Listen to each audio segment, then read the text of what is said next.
The light had begun its long descent by the time I found myself outside the ash molin, with nothing particular to observe but the weathered grooves in the stone bench and the thin scratch of graphite as I worked my way down the Saturday crossword. A poor one, if I'm honest.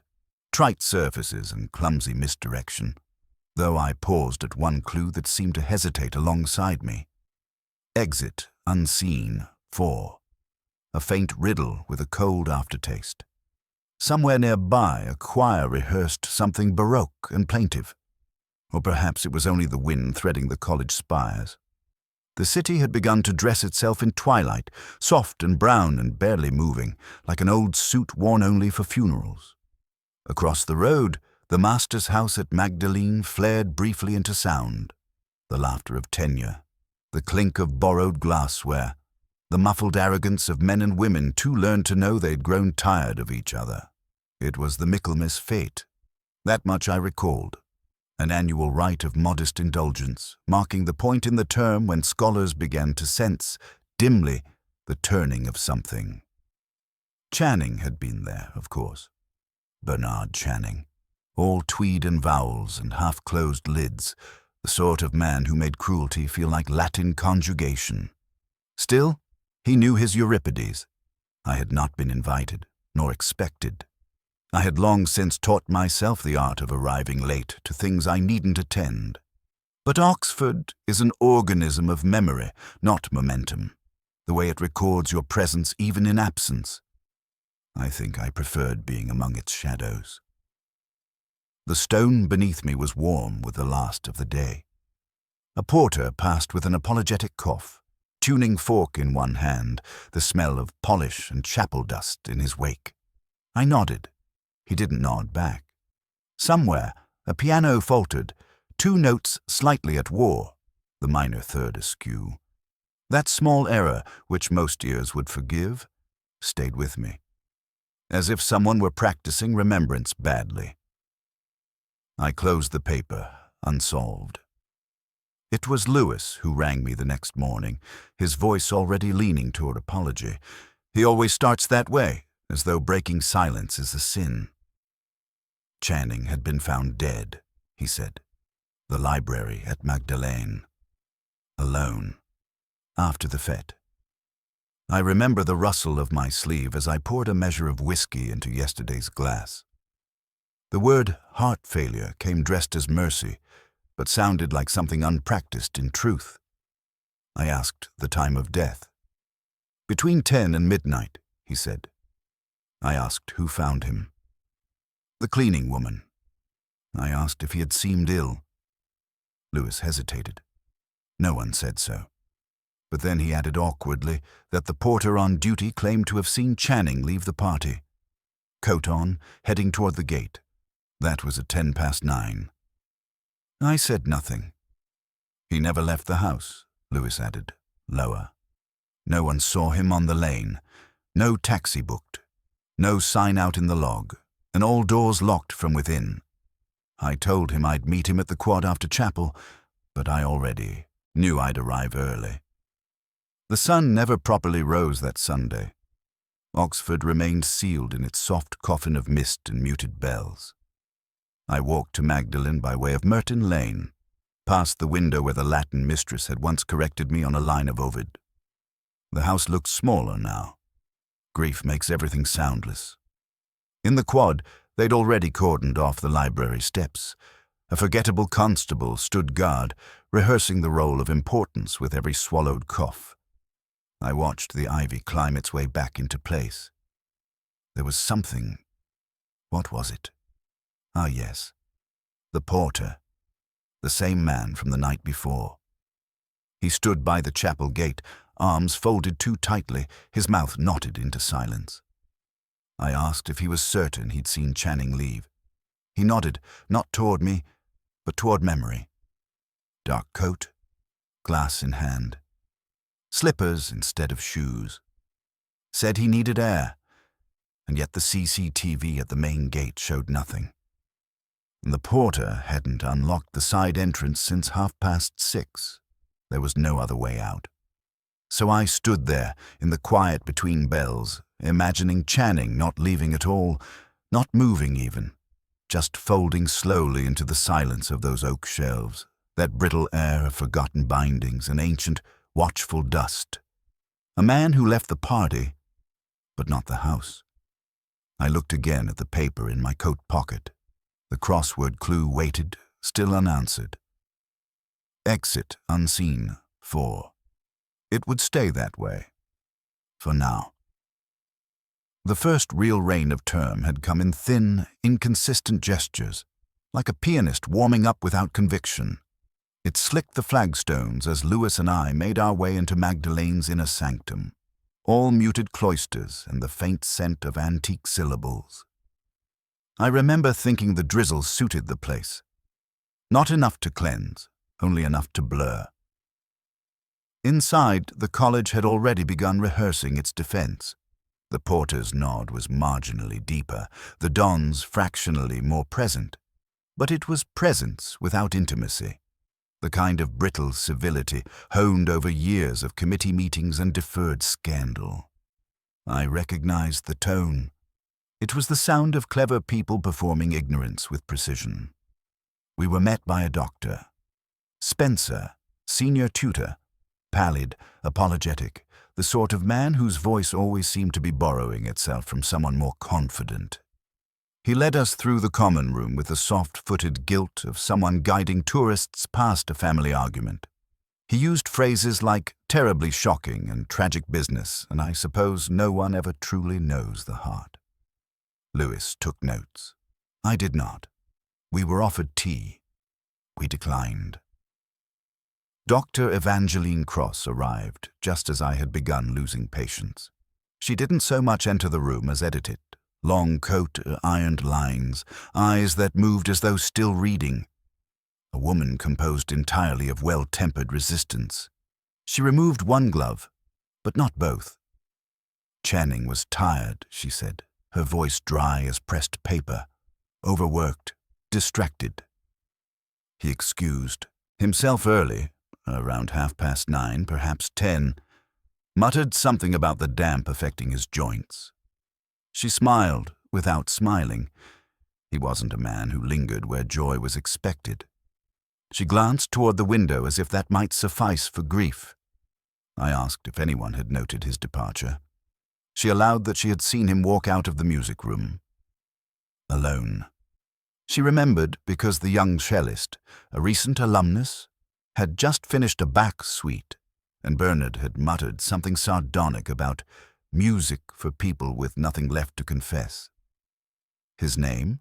I asked. Henry Vale, she replied. Soft-spoken, exceptionally gifted. Not on the guest list, I believe, but Bernard invited him personally. I asked why a guest would be excluded from the official records. She only blinked, slowly.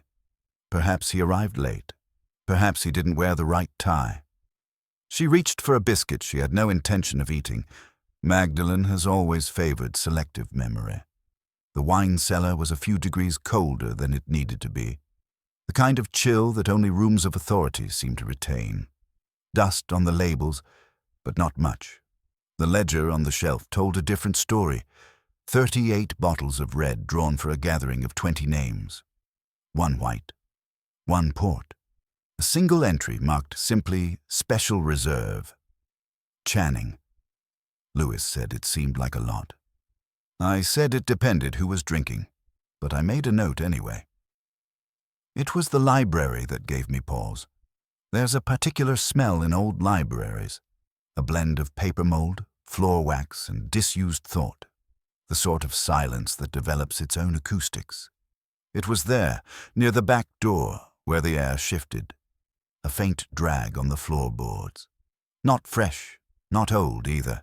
Something that had been moved, then stilled again. And then I saw it. A soft gray smear near the edge of the skirting. Half-wiped, nearly invisible in this light. Rosin, unless I'd forgotten the cello entirely. Lewis crouched beside it, sniffed, winced. Like the inside of a violin case, he said. I said nothing. I could still hear the minor third from the night before. Someone had played here, not just in the music room, not just for the fete. Here, in this room of silence and thesis and history, someone had played and someone else, quite possibly, had listened. Or not listened, which is worse. On the way out, Lewis asked whether I believed the man had died of natural causes. I told him belief had very little to do with it. But the dead don't smear Rosine. And as we stepped back into the cold damp of the Oxford afternoon, I glanced once more at the chapel window, where Marla's notes had once tried to unburden grief. Dr. Cross had said Bernard Channing didn't linger where joy was expected, but what about where guilt was? It was the Horace that troubled me, or rather, what he hadn't said. Channing's copy had been left open on his writing desk, as if waiting to resume a conversation.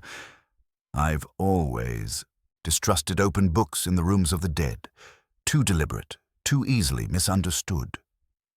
Still, I sat for a while with it, my coat unbuttoned. The fire, long since extinguished, the spine had been broken by use, not affectation. Margins marked in the same fine nib I remembered from Channing's exam reports. Precise, slanted, unforgiving. And there it was. Non omnis moria, multac pas me vitabit libitinam. Not quite. The multac was underlined. But the pars, the part of me that shall escape death, had been replaced in pencil with parva. Small. A small part of me will avoid the goddess of decay. A tiny shift, but Bernard Channing did not make errors in Latin. He corrected them in other people. I traced the pencil line with my thumb. It was lighter than the ink. A recent addition. I wondered when he had stopped believing in his own permanence. Lewis, ever the diligent intermediary between intuition and bureaucracy, reported back that Channing's final lecture on absence and the myth of return had been cancelled 3 weeks earlier. No public note, no substitute, no mentions in the college minutes, only a terse entry in the administrator's log. Lecture withdrawn. No reason provided. He asked me whether it was important. I told him everything is, until it isn't. The college archive still smelled of beeswax and undusted letters. Fiona Maddox had her back to me when I entered, a narrow figure among collapsing towers of annotated time. Her voice, when it came, arrived sideways. He hated disorder, she said, still leafing through a box of examination scripts, and he hated not being noticed. I asked how long she had been archivist. 10 years. Before that. She paused. I was his student. Doctoral. He supervised my thesis on Cicero's use of spatial metaphor. I said nothing. Let the silence become soft enough to press against. He was a man of walls, she said. And maps. He believed in the architecture of thought. The idea that where something is said matters as much as what is said. You can imagine what that did to conversation. I asked what he was like. Not professionally, but personally. She almost laughed. Personally, Bernard was a corridor with too many locked doors. And no keys. He liked young minds. That's not a euphemism, though others thought it was. He fed on their sharpness, but he left them dull. I asked when they last spoke. She took too long to answer. 3 weeks ago.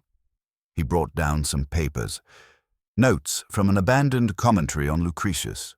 He asked if I remembered the old wine we drank once at his Viva. I didn't, but he did. Did he seem unwell? He seemed finished. There's a difference. Back in his rooms, the desk remained as I'd left it. The air had gone still again. Still, but not empty. It was in the second row of the middle shelf. Behind Catulli Carmina, underlined heavily throughout, as if someone were arguing with the past. The envelope had slipped behind the spine, visible only if one bent slightly, which I had because some part of me knew Channing, or rather, knew how he wanted to be misunderstood. No name, no seal, just a pale envelope, yellowed faintly at the edges. Inside, a single typed sheet, no date, no heading. A poem, veil, not a farewell, a title. It was brief, clipped, spare. Not the verse of someone trying to impress, but of someone trying to leave. The last line read, "He went where silence need not ask permission." There was no signature, but the voice was unmistakable, the way it hung at the edge of meaning without quite falling in. That night I sat with it under my lamp, the poem beside the misquoted Horace, a man who had once believed that something of him would not die, and now seemed to doubt even the usefulness of memory. The rain came again, gentle this time. I thought of Fiona's voice, soft as the archives she tended, and of maps with no scale, and of people who build walls not to hide, but to prove they've been found. Somewhere in my pocket, the crossword from 2 days ago waited, unsolved. Exit, unseen. 4. The answer wasn't gone. Not yet. Half an hour is an unremarkable span of time, just enough to forget what one meant to say, or to do something that must never be remembered. The CCTV footage, when it arrived in Lewis's reluctant hands, carried the same bland authority as all institutional silence. A half-hour black hole between 9 p.m. and 9:30 p.m., explained away by the college IT officer with a shrug and a phrase I've come to associate with quietly buried truths. Technical glitch, I'm afraid. Happens more than you'd think. I told him it doesn't, actually. But he'd already stopped listening. That window of absence, of course, corresponded exactly with the moment Channing had last been seen. Slippered, half-finished glass in hand, wandering down the stone corridor as if into sleep. According to the porter, he'd been heading toward the quad, muttering something about the air. But there was no record of him passing through the main gate. No sighting on the lane, no taxi, no print. Only the echo of footsteps trailing off into a corridor with too many doors. I walked those halls myself, as I often do when answers insist on dressing as questions. Magdalene keeps its age like a secret. The walls slope slightly, floorboards creak without consequence, and the stairwells do not lead so much as suggest. It was on the south side of the old block, behind the kitchens, that I found the door, a narrow stair, more servants' passage than official thoroughfare, wound downward with an air of quiet resignation. I followed it without plan. At the base, a rusted latch hung useless on the inside of the cellar door. Broken, not recently. The kind of damage one notices only when one needs it to hold. The wood was splintered in a crescent, as if someone had opened it too hard or too quickly. I stepped inside. The air was damp, but not rank. Wine had been here, still was. Dust clung to the bottles like regret. Some shelves recently disturbed. Not dramatically. Just a ripple, like a gesture too quickly retracted. I traced my fingers along the nearest cask. Special Reserve, Channing. The handwriting matched the ledger upstairs. I made a note, then folded it away. Some truths wait better in pockets. Lewis called later that evening, his voice carrying that peculiar energy he reserves for moments when he believes he's found something I've missed. "Did you know Channing had a brother?" I hadn't. I said so. Name was Anthony. Died 25 years ago. Also an academic. Theology, if you can believe it. Same college. Same end, really. Heart failure. Found in his study. Locked from the inside. I said nothing. The wind knocked once against my window. Lewis continued. Official story was a family predisposition. Something cardiac. But I found an old report, very old, suggesting the coroner had doubts. Something about timing. The body was cold before they even realized he hadn't left the building. No sign of forced entry or exit. I asked him to send me everything. He said he would. Then hesitated. "Do you think it's possible?" "Possible?" I asked. "That Bernard wanted the same ending?" I didn't answer. Because that wasn't the question. Later, I found myself back in the chapel corridor, staring at the same bench where the porter had first spoken to me. He left the party. That's what the man had said. Not he left the building. There's a difference. A party can end long before the guests leave, and a departure doesn't always require a door. I sat down, the stone cold through my coat, and tried to imagine the moment Channing slipped away. Not physically, but mentally. The point where the page of his life turned without him. An inherited weakness, perhaps, but not of the heart. No, something far older than genetics, a family tradition of retreat, of silence, of choosing the locked room over the open confession, an improper exit, certainly, but not, I think, an unplanned one. And upstairs, behind a book of Horace misquoted on purpose, a poem still waited for me. Veil, as if the dead had written their own eulogy and buried it while they still had hands. The watch was heavy, old-fashioned, a stem wound piece with a cracked face and a thin leather strap worn smooth with years of wrists now gone. It had stopped, irrevocably and with quiet insistence, at 10:17 p.m. I held it in my hand the way one holds certain truths, not delicately, but with the weight they demand. The coroner had mentioned it almost in passing, as if such an object were merely sentimental, a pocket inheritance of the dying. I asked where it had been found. His coat pocket, they said. Not the wrist, not the drawer. On his person, carried deliberately. Channing had not worn a watch in years. I remembered his lectures. He would glance not at a timepiece, but toward the window, as if the movement of light were a more accurate chronometer. He was not a man given to devices, yet here was this one. Old, battered, not his. A call log on his mobile showed a final outgoing call at 10:53 p.m., a brief one, 14 seconds, to a number listed under a single letter, E. I called it from a payphone near the college. It rang twice, then cut. No message, no reply. Just the flat, unrepentant silence of unanswered things. It was Lewis who brought me the name.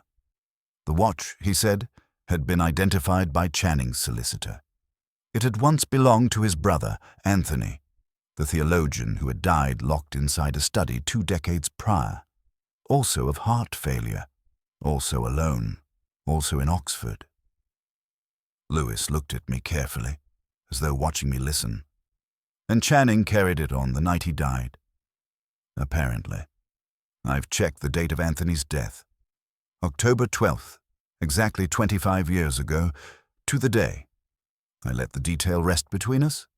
Numbers, like names, often pretend to be coincidences when they've already conspired. Henry Vale did not open his door the first time I knocked, nor the second. But Oxford grants its former students certain habits, among them the belief that silence buys dignity. I knocked once more, less politely. He was pale, younger than I remembered. His hands were still marked by the curved ache of the cello. There was sheet music on the floor, an open bottle of wine, this was no glass. I didn't wait for permission, just entered and sat. You played at the fete, I said. I wasn't invited, he answered too quickly. But you were there. You performed. Bach? He nodded. Who asked you? He looked down at his hands. Channing. And yet you weren't on the guest list. I wasn't a guest. Then what were you? He hesitated. Then, I owed him a debt. What kind? The kind you don't repay, only acknowledge. That sounded rehearsed.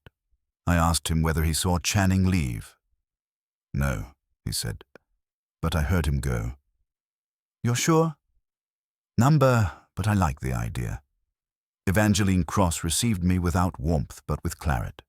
Her rooms were sparse in color, rich in texture, a long wall of first editions and no visible signs of comfort, a single chair for guests. I declined it. She poured 2 glasses. Sat opposite me. You've come to ask what I thought of Bernard. she said. I said I hadn't. Not quite. He was brilliant, she continued, and cruel. Sometimes those are separate qualities. With Bernard, they shared a pillow. I said nothing. He published a paper once, on the elegant collapse of ambiguity. It was, I think, about me. I raised an eyebrow. He ruined my tenure application. He said I had too much talent and too little restraint, which is academic code for, she knows she's right, but I wish she didn't. Did you ever forgive him? I did, briefly. Then he kept talking. She sipped, eyes on the wine, not on me. He couldn't bear failure. In others, yes, but mostly in himself. That was the real venom, watching him turn on his own shadow. Did he seem unwell? No more than usual. He always looked half-finished. She stood then, walked to the window. Rain blurred the panes, turning Oxford into something older than even she was.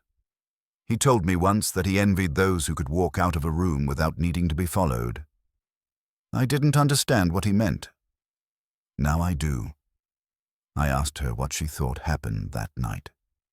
She didn't turn. Channing made a habit of constructing exits no one noticed, until he'd already gone. Back at home, I placed the watch beside the poem. Veil, the last line again. He went where silence need not ask permission. 10:17, but he called someone after. So the watch was wrong. Or perhaps it wasn't measuring time at all. Perhaps it marked only the moment he left, in a deeper sense. Not death, but something quieter, something prior, a borrowed timepiece, a brother's ending, a party left without goodbye. There are men who cannot bear to fail in public, so they choose their disappearances carefully. The watch ticked no longer. But its silence said enough. Widows age differently. Some wear loss like a shawl, fraying quietly at the edges. Others become harder, calcified, sharpened by the memory of a marriage endured, not mourned. Margaret Channing belonged to neither. She was, instead, removed from grief as one might be from an old-school photograph, present but no longer certain why. Her house in North Oxford had the lean sadness of a place once curated for conversation. Books remained in their place, though the dust had begun to frame them. A vase of wilting chrysanthemums stood on a windowsill as if left there weeks ago, not in forgetfulness, but refusal. She offered me coffee, then changed her mind. Tea, she said, would take too long.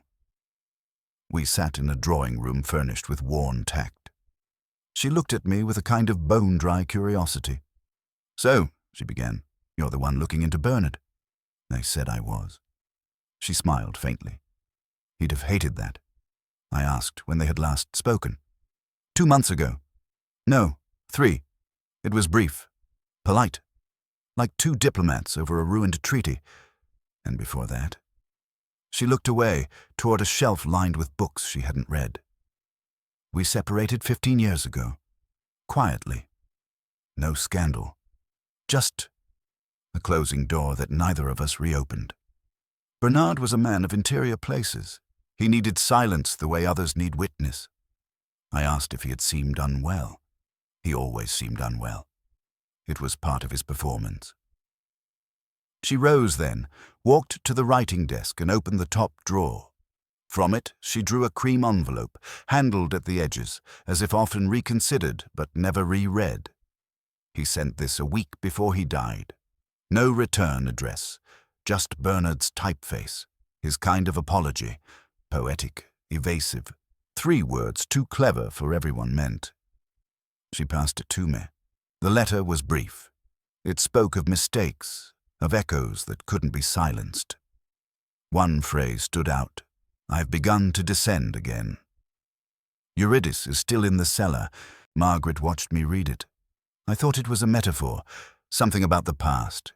He loved metaphor, especially when it hurt less than truth. I folded the paper carefully. Do you know who Eurydice was to him? She shook her head. He never explained his illusions. That was the point.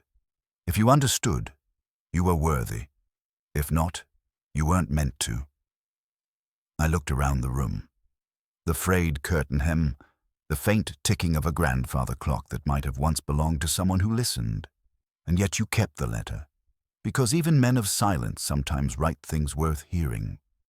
Back at the station, I pulled the floor plans of the master's house from the archive.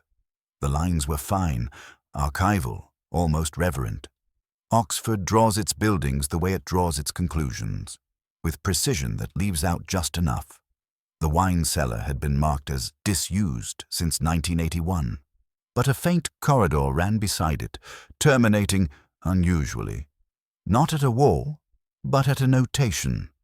Connecting door. Sealed. I traced my finger along the ink. The line ran directly between the library and the cellar, a passage once used by staff, perhaps, or by those who wished not to be seen crossing. To descend, I whispered, and not return. It was a phrase I'd seen before, in the margin of Channing's diary. Not dated, just left there, like a thought that had already made its decision. I returned to Margaret's house that evening. The light had gone. Her silhouette met me at the door. "You found something," she said. It wasn't a question. A door. Between the library and the cellar. Forgotten. She stood still for a moment, then said, "Bernard never feared death." I waited. He feared silence. The kind that swallows you before you've said anything worth remembering. She looked at me then, properly, for the first time. "You understand that, don't you?" I didn't answer, because she already knew. I've long believed that deception, when clumsily done, leaves behind a perfume, something artificial, a sweetness without cause. And so when Lewis showed me the college guest book with the name Edwin Gray, I caught the scent immediately. The penmanship was too measured, a forged modesty, the kind of anonymity that hopes to be noticed. Gray, of course, had never existed, but Julian Ashcroft had. Dismissed 8 years earlier for a thesis that borrowed too liberally from sources unnamed, Ashcroft had left Oxford disgraced and bitter. Channing had been his examiner. The verdict had not been generous. Lewis found him in a third-floor bedsit on Cardigan Street, Jericho, that small republic of the disheartened. The room was unkempt in a performative way, as if to suggest indifference rather than despair. A kettle hummed with no intention of boiling. Books littered the floor like felled arguments. He recognized me before I spoke. "I thought you'd come sooner," he said, though it wasn't quite a welcome. I asked about the fate. He smiled. "If that's what you call it." Warm Prosecco and older men pretending not to be tired. "Yes, I was there." "Why?" He shrugged. "Curiosity. An unfinished business." He stood by the window, pulling at the blind as if inspecting the outside world for permission. "I didn't kill him, if that's what you're here to sniff at. I just wanted to see the bastard, hear him admit he was wrong." "About what?" "About everything. About me. About the fact that people fail, and sometimes it isn't theft, it's exhaustion." He never understood that. He thought intellect was morality. I remained quiet. He poured himself a glass of water, hands trembling just slightly. I confronted him. In the hallway, he didn't even flinch. Just stared.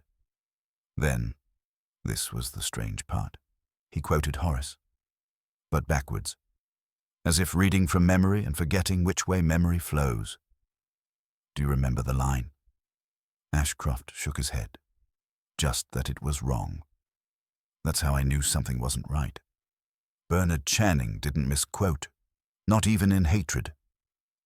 Back at my desk, I reread the poem we'd found in his rooms, the one folded behind Catullus, unsigned but unmistakably his. There was a line that now flickered with new meaning. He drank no wine, yet spilled the cup. At the time I had read it as metaphor. regret without cause, grief imagined. But something about Ashcroft's words unsettled that reading. He wasn't himself, he'd said. And not with sympathy, with confusion. What if the poem was literal? Channing hadn't drunk that night. The wine ledger was clear, his glass untouched. Yet something had already begun inside him. A weakening, a loosening of precision. The misquoted Horace. The watch stopped. The letter, too carefully written. Not shock, not trauma. A planned descent. I returned to the college in the early evening, that hour when even stone seems to exhale. The quad was empty, save for a groundskeeper sweeping invisible leaves. I made my way to the library, now sealed for refurbishment. The faint smell of old bindings lingered in the wood. On impulse, I walked once more the narrow corridor that led toward the hidden passage, now unsealed.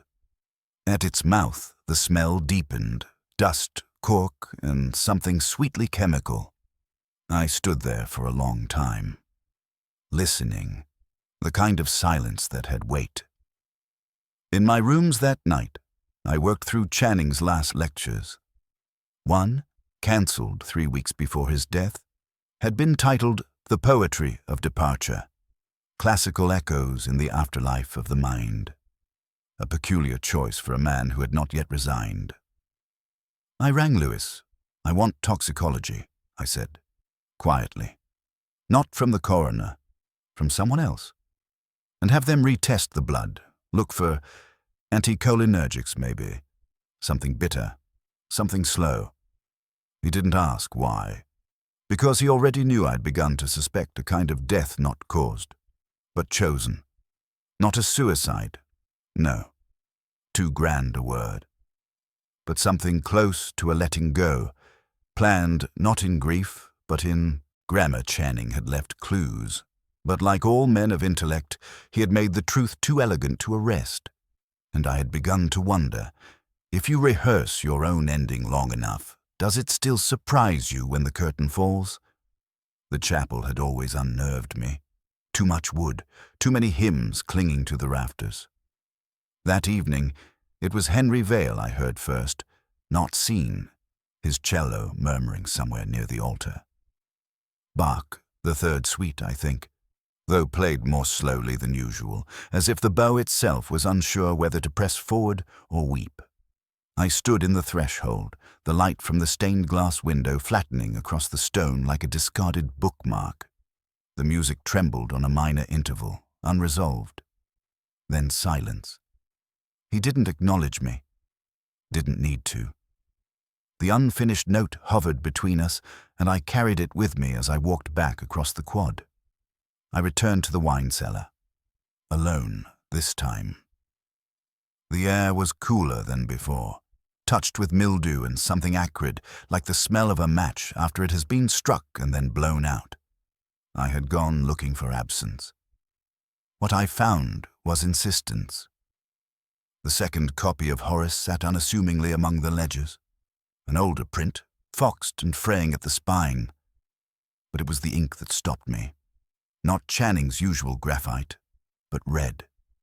Marginalia in a hand I knew. A sharper, slanted script, impatient with itself. Evangeline Cross.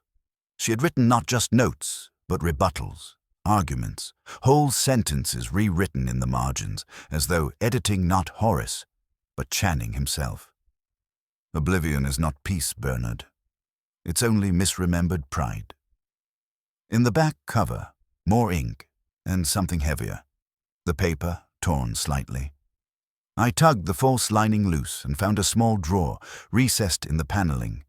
Inside, a glass phial. Antique, cracked at the rim, but not empty. Its contents were pale, almost opalescent, and moved with the slow elegance of oil. She received me in her rooms without surprise. The fire had been lit, though it was too warm for it. Books surrounded us like a defensive architecture. "Morse," she said, not lifting her eyes. "Would you like a drink, or are you only here for confessions?" I held up the copy of Horace and the phial.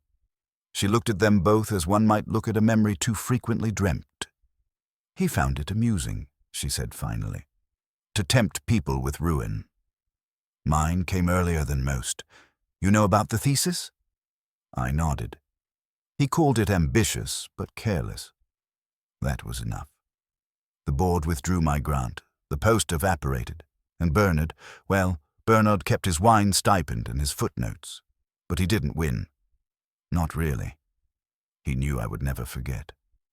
And so I waited. Years, in fact.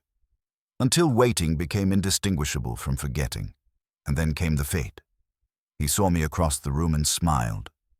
The kind of smile that asks a question and dares you to answer. Later, he was already tipsy. Or pretending to be. He said, "Shall we drink to the end of pretense, Evangeline?" She exhaled, not quite a sigh. I thought he'd refuse, that he'd see the color, the smell, the slight delay in my offering. But no. He held the glass, turned it once and said, "Even Eurydice had a guide." Then drank. "You meant to scare him?" "Of course. I thought it would make him sick, perhaps faint, just enough to haunt him, but he never wavered. He kept talking, quoting, laughing. And then he left. Left the party. Number. She shook her head. Left me there, with the glass and the silence. Outside, the evening had hardened into darkness. I walked past the chapel once more, though the cello was gone. Back in my flat, I replayed her words. Even Eurydice had a guide. I couldn't help but wonder who Bernard believed that guide was. Death, memory, or Cross herself? Lewis phoned. The toxicology report was back. Alkaloids, slow acting, untraceable in wine unless you're looking. And even then, only barely. He was dying, I said aloud, though Lewis had already rung off. But not from the poison. Number that had only offered punctuation, the rest, regret, pride, the poetry of parting. He'd written long before. Strange summoned me just before lunch. He wore that particular look he reserved for awkward favors. The kind dressed in committee-scented compromise. He closed the door softly behind me, as if the room might overhear. "Oxford wants quiet, Morse, not cause for theatre. The college masters spoken with the chief constable. They'd like the matter concluded, naturally. No inquest, no headlines, just a footnote." Channing was old, after all. He watched me, gauging the stillness behind my silence. "Are you hearing me?" I nodded. Hearing, yes. Listening, not quite. Back at home, I stared again at the crossword. The Times, Tuesday edition. Smudged by the ghost of rain from my coat pocket. The clue I'd left untouched now stared back, insolent in its persistence. Exit, unseen, 4. Vanish. Doesn't fit. Fade. Number. Then it came. Not as a solution, but as a return. A name, a farewell, a hidden line of verse folded behind Catullus. Veil. Latin. Farewell. A nod to endings, yes, but also to erasure. And to Henry Vale, who'd haunted the edges of this case like a misplaced note in a fugue. It wasn't a clue. It was a signature. I walked back to the cellar as the sky thickened with cloud. The porters ignored me now. Some combination of familiarity and discomfort. I moved quietly through the stairwell, the wood groaning beneath me like a withheld confession. Inside, the cellar smelled of age and something beneath it. A dampness, not of wine, but of memory. I traced the shelving again, this time slower, and found what I hadn't before, a panel discolored by mildew, thinner than its neighbors. I pressed it gently. It gave. Behind it, a recess, no larger than a shoebox. Inside, an oilskin-wrapped book, brittle with age. A diary. The name inside the cover was Samuel Channing, Bernard's brother. The ink had faded, but the hand was legible. A scholar's hand, precise. Troubled. June 1973. The symptoms begin quietly, a forgetfulness not tied to distraction, but to dislocation. Words vanish, familiar streets tilt. I watch myself become foreign to myself. Father never spoke of this, only said, "It follows us." September 1975. Bernard has begun asking questions. I will not lie to him. He is the better part of me. If there is a pact to be made, it will be between brothers, not cowards. October 1975. The wine cellar. We both agree. If the day comes, we will choose it, as Father did. Quietly, elegantly, with control. We will not be patients. We will be authors. The final entry was undated. Just a line, a kind of verse or prayer. To descend and not return, so let it be written.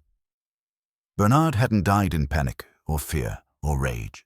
He had written himself into that room, crafted the illusion, the early departure, the borrowed timepiece, the misplaced cello music. He had even welcomed suspicion, perhaps as a final joke, or kindness. The poison had always been his own. Evangeline Cross had poured her fury into a glass, but it hadn't been needed. He had already begun the sentence. She had only offered punctuation. I met Lewis on the bridge near Magdalen. He handed me a folder, then lit a cigarette he never quite smoked. They've confirmed it. Traces of belladonna. Same as the brother. Slow metabolizer. He'd have been lucid. Chose the dose. Lewis glanced at me sideways. Was it mercy? I didn't answer. Not because I couldn't, because some questions resist the insult of reply. Later that evening, I stared at the crossword again. Exit unseen 4. The answer was too simple, too poetic. Veil. But that wasn't the only puzzle. In the bottom of Channing's diary was a second code. Initials arranged beside dates. Cross-referenced with library logs, they matched checked-out titles. Each date a borrowed book. Each book containing marginalia. A trail. The final entry, October 14th, Yule. I walked to the library. European, Euripides. The copy bore no markings. But behind the final page was a folded note, ink smudged, half a line. No God returns from silence. Only music dares. Oxford held its breath that night, the city's stones steeped in unspoken names. Somewhere, the chapel bell marked the hour, though I could not tell which one. Time had become less a measure than a companion. Silent, enduring, and impossibly kind. The leaves fell in slow spirals that morning, as if Oxford itself had paused in thought. Morse moved through the cloisters alone, coat collar turned up, hands deep in pockets. No notebook, no questions, just the familiar echo of his steps. Evangeline Cross had vacated her rooms overnight. No formal hearing, no academic censure, just a note on the staff bulletin that she had accepted an opportunity elsewhere. Henry Vale, too, had vanished. A farewell email sent from a Baha'i college library terminal, the sort that began with "thank you for everything" and ended without a signature. No one would say it aloud, but the truth had already settled like the dust on those library shelves. Bernard Channing died of natural causes. No scandal, no inquest, a sealed file in a locked drawer. The college had its answer, or at least the one it preferred. Back at home, Morse tossed his coat across the back of a chair. The flat was dim, a curtain half drawn against the late afternoon light. On the table by the window, the crossword waited. The final clue still unfinished, its blank squares unbothered by urgency. He poured a single glass of red wine, opened the gramophone. Schubert again, the impromptu in G-flat. Melancholy in major key, the kind of piece that wanders toward resolution but never quite insists upon it. Then, pen in hand, here he sat down. Exit, unseen, 4. He filled it in, carefully. Vale. He leaned back, glass in hand, and looked out across the rain-pocked pane. The rooftops shimmered in soft grey. Somewhere below, a bicycle bell rang. Too distant to follow, but near enough to remind him the world still moved. On the desk, a single book lay open beside the crossword. Horace, the Odes. Channing's annotated copy, retrieved quietly from the college archive after the case was closed. A margin note had caught Morse's eye the night before, nearly invisible beneath faded pencil. Pereunt et imputantur. They perish and are reckoned against us. A strange comfort in that, he thought. That time does not pass. It accumulates, like a debt or a life. He had asked no more of Margaret Channing. She had answered enough. He had sent no formal report to Strange. There was nothing left to file. What remained was silence, not of avoidance, but of completion. The sort of silence Bernard Channing had feared. And yet in the end, Channing had chosen it, not as surrender, but as authorship. To descend and not return, not to vanish, but to close a chapter. Perhaps that was the door that never locked. Not the hidden one in the cellar, nor the library passage, but the one between grief and grace. The door we all eventually walk through, alone.